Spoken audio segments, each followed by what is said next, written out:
அதே பயனாளி கூட்டிட்டு வந்து மறுபடியும் ஸ்டிக்கர் ஓட்டி அதே ஆளுகிட்ட கொடுக்குறீங்களே, எப்படி? இல்லை, அது இப்போ நீங்கள் சொல்லியிருக்கிறீங்க, அதை நான் என்னென்னு செக் பண்ணுறேன். அது என்னன்னு செக் பண்ண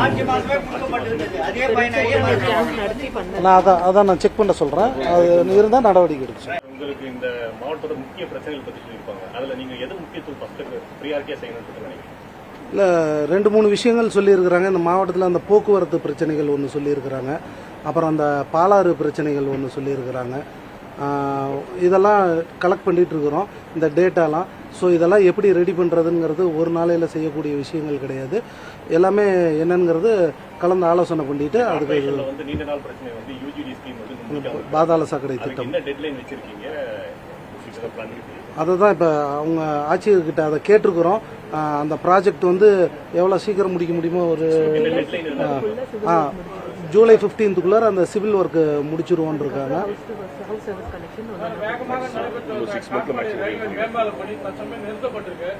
காரணம் கேட்டால் ஒரு விஷயம் சொல்றாங்க, அப்ரோச் ரோடு இல்லை, அவங்களுக்கு எங்களுக்கு எவிஷன் பண்ணி கொடுக்கல, அதனால நாங்கள் பணியை நிறுத்திருக்கோம். கடந்த அரசு வந்து எந்த ஒரு பணியுமே முழுமையாக செஞ்சு கொடுக்கல, எங்களுக்கு என்கரேஜ்மெண்ட் இல்லை, எங்களுக்கு முழுமையாக கொடுக்கலன்னு சொல்றாங்க. அது ஒரு காரணம் சொல்றாங்க. மத்திய அரசு மாநில அரசோட எந்த இணக்கமான சூழ்நிலை எந்த இதுவெல்லாம் கடந்த முறை அந்த மாதிரி ஏதாவது காரணங்கள் இருக்கா? அதை ஆய்வு பண்ணீங்களா? இப்போ இல்லை, உடனடியாக இல்லை. இப்போ ஒரு 2-3 ஆய்வு மட்டும் சொல்லியிருக்கிறாங்க. இப்போ ஃபஸ்ட்டு அதை என்னங்கிறத பார்த்துட்றோம். நீங்கள் சொல்கிறத வந்து நான் என்னன்னு கன்சிடர் பண்ண சொல்கிறேன். அதிகாரிகள் இலவச வேட்டி சேலை வழங்குறது கடந்த ஆட்சியில் வெளி மாநிலத்தில் கொள்முதல் பண்ணாங்க. இப்போ உங்கள் பீரியடில் என்ன பண்ண போறீங்க? எங்கள் பீரியடில் என்ன பண்ண போகிறோம்? உண்மையான அதான் கடந்த அந்த மாதிரியெல்லாம் கிடையாது. இங்கே இருக்கிற நெசவாளர்கள்ட்ட கைத்தறி எவ்வளோ வச்சுருக்கிறாங்களோ அவங்கக்கிட்டையும், விசைத்தறி உரிமையாளர் அவங்க எவ்வளோ வச்சுருக்கிறாங்களோ சொசைட்டி மூலியமாக அவங்கக்கிட்டையும், மீதி தேவைப்படுறது வந்து நம்ம பவர் லூமில் இருக்கிற சொசைட்டி மெம்பர்ஸ் கிட்ட நம்ம எல்லா விஷயமும் இனிமேட்டு தமிழ்நாட்டில் இருக்கக்கூடிய விவசாயிகளாகட்டும் நெசவாளர்களாகட்டும் அவங்க பயன்பெறும் வகையில் என்னென்ன செய்ய முடியுமோ இந்த அரசு நடவடிக்கை எடுக்கும்.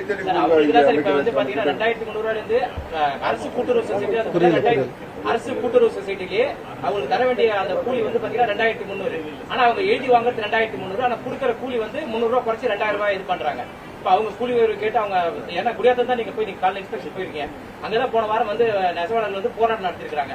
அதுக்கு என்ன இது பண்ண போறீங்க? ஏன்னா என்னன்னா இங்க வந்து ஸ்பெஷலா வந்து பீம் வகை கைத்தறி, அதாவது 80% மேனுவல், 20% வந்து மிஷின். சோ அந்த அடிப்படையில் வந்து பாத்தீங்கன்னா முழுக்க முழுக்க அது நெசவாளர்கள் செய்யறதுதான். ஆனா அவங்க வந்து என்ன காரணம் காட்டுறாங்கன்னா அந்த மிஷின் செய்யற அந்த 20% ஒர்க்கை வச்சு அந்த 300 ரூபாய் இது பண்றாங்க. சோ அவங்க அந்த கூலி உயர்வை ஏன்னா அரசு கூட்டுறவு சொசைட்டியை குறைச்சு கொடுக்கும்போது தனியார் வந்து பாத்தீங்கன்னா அதை அரசு காரணம் காட்டி அவங்களுக்கு கூலி உயர்வை தடுக்கிறாங்க. அதுக்கு என்ன சொல்லுங்க? அதான் கண்டிப்பா இனிமேட்டு அந்த மாதிரி எந்த பிரச்சனைகளும் இல்லாம அவங்க 2 அரசு தரப்புலையும் சரி அந்த நெசவாளர்களையும் சேர்ந்து ஒரு கலந்தாய்வு கூட்டம் போட்டு இனிமேட்டு இந்த தவறுகள் நடக்காம இருக்கிறதுக்கு அரசு என்ன நடவடிக்கை எடுக்குமோ கண்டிப்பா எடுக்கும். கடந்த முறையே வந்து இலவச வேஷ்டி சேலை நிறைய மக்களுக்கு போய் சேரல சார், அது ஒரு இஷ்யூ போயிட்டு இருந்தது. இப்போ உங்களுடைய புதிய ஆட்சியில அந்த மாதிரி எந்த இதுவும் வராதா? இல்ல இந்த ஆட்சியில அதே மாதிரி இருக்குமா? மக்களுக்கு போய் சேர எங்களுக்கு வந்து பாத்தீங்கன்னா ரெவென்யூல இருந்து எங்க டிபார்ட்மெண்ட்டுக்கு ஒரு கணக்கு எடுத்து கொடுத்துட்றாங்க. நாங்க அதை எடுத்து கூட்டுறவுத்துறை அவங்களுக்கு வந்து அதை நாங்க வந்து கொடுக்கற வரலும் தான் எங்களுடைய பொறுப்பு. அது நாங்கள் வந்து யாருக்கும் மக்களுக்கு நேரடியாக நாங்கள் டிஸ்ட்ரிபியூட் பண்ண போகிறதில்ல. எங்கள் துறைக்கு வந்து கவர்மெண்ட் ஆர்டர் கொடுக்குறாங்க, அந்த ஆர்டரை நாங்கள் வாங்கி அதை நாங்கள் தயார்படுத்தி அவங்களுக்கு நாங்கள் கொடுத்துட்றோம். டிஸ்ட்ரிபியூட் பண்ணுறது அவங்க. ஸோ கடந்த காலங்களில் எப்படி இருந்துச்சுன்னு நமக்கு தெரியாது. இந்த வாட்டி அந்த துறை அமைச்சர் சொல்லியிருக்கிறாரு, யார் யார் எந்தெந்த மக்கள் வாங்கலைங்கிறத நேரடியாக அவங்களுக்கு கொண்டு போய் தேடி கொண்டு போய் கொடுத்துடலாம் அப்படிங்கிற மாதிரி ஒரு தகவல் சொல்லுவாங்க. அதனால திருப்பூர் பகுதியில் பெண்ணல் ஆடைகள் உற்பத்தி பாதிப்பு இருக்கு. இப்ப நீங்க அமைச்சராயிருக்கீங்க, நூல்வேலை கட்டுப்பாடு இல்ல, அதுதான் இப்ப 11% அந்த ஜிஎஸ்டி வந்து 11%. ஆமா 11% அந்த கண்டினியூவா சொல்றதுன்னு அதான் சொல்லிட்டு இருக்காங்க. அதான் 11% அந்த ஜிஎஸ்டி வந்து இப்ப தற்காலிகமா அதை வந்து ரத்து பண்ணி இருக்கிறாங்க. அதனால அது விலை குறைஞ்சிருக்குது.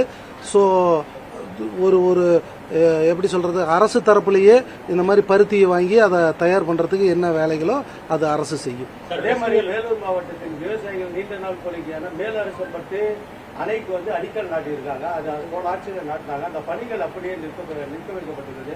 ஒரு மாவட்டத்தினுடைய பொறுப்பு அமைச்சராக நீங்க வந்திருக்கீங்க. அந்த பணிகள் தொடருமா இல்ல கிடப்பில் போடப்படுமா? அதை தான் சொல்றேன். இப்பதான் வந்திருக்கிறேன்.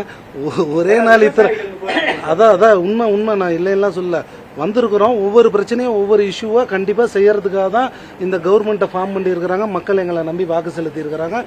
100% எங்க தலைவர் மாண்புமிகு தமிழ்நாடு முதல்வர் சொன்ன மாதிரி மக்களுக்கான அரசா தான் இருக்குமே தவிர எங்க கவனத்துக்கு எது வந்தாலும் உடனடியாக அதை நாங்கள் சரி செய்வோம். எல்லா விஷயங்களும் இருக்கு. நீங்க பத்திரிகைக்காரங்க, உங்களுக்கு தெரியாது ஒன்றும் கிடையாது. நீங்க நண்பர்களா எந்த தகவல் இருந்தாலும் எங்க கவனத்துக்கு கொண்டு வந்தீங்கன்னா அது மக்களுக்கு நல்ல விஷயங்கள் என்றால் உடனடியாக அதுக்கு என்னன்னு நாங்க காது கொடுத்து கண்டிப்பா இனிமேட்டு எனக்கு இங்கதான் ஒர்க்கு. மாசத்துக்கு ஒரு முறை நான் கண்டிப்பா வந்தேன். ஃபெஸ்டிவல் சீசன்ஸ்ல நிறைய பொதுமக்கள் வந்து தனியார் கடைகள் தான் போறாங்க.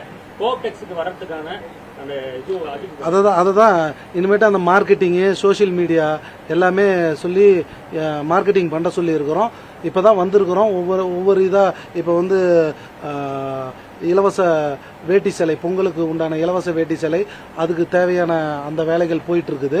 இந்த மாச கடைசிக்குள்ளார மாண்புமிகு முதலமைச்சர் அவர்களோட ஆலோசனை செஞ்சு அதை கொடுக்குற மாதிரி இருக்கிறோம். ஸோ அந்த வேலை இருக்கு. அது முடிஞ்சோடனே அடுத்தது நீங்க சொன்ன மாதிரி கோஆப்டெக்ஸ்க்கு வந்து பார்க்குறோம். சார் நன்றி. போதும். இடையில உங்களை மீட் பண்றேன். காலையில வழங்கி அந்த வாகனங்கள் வந்து கடந்த ஆட்சியில் வழங்கின வாகனத்தை நீங்களும் அதே மாதிரி புரியல சார். கடந்த ஆட்சி 5 மாதத்துக்கு முன்னாடி வழங்கிய வாகனத்தை அதே பயனாளியை கூட்டிட்டு வந்து மறுபடியும் ஸ்டிக்கர் ஒட்டி அதே ஆள்கிட்ட கொடுக்குறீங்களே, இது எப்படி? இல்ல அது இப்ப நீங்க சொல்லி இருக்கிறீங்க. அதை நான் என்னன்னு செக் பண்றேன். அது என்னன்னு செக் பண்ணி மார்ச் மாசமே கொடுக்கப்பட்டிருந்தது அதே பயனாளியை மறுபடியும் நான் அதான் நான் செக் பண்ண சொல்றேன். அது இருந்தா நடவடிக்கை எடுக்கும்.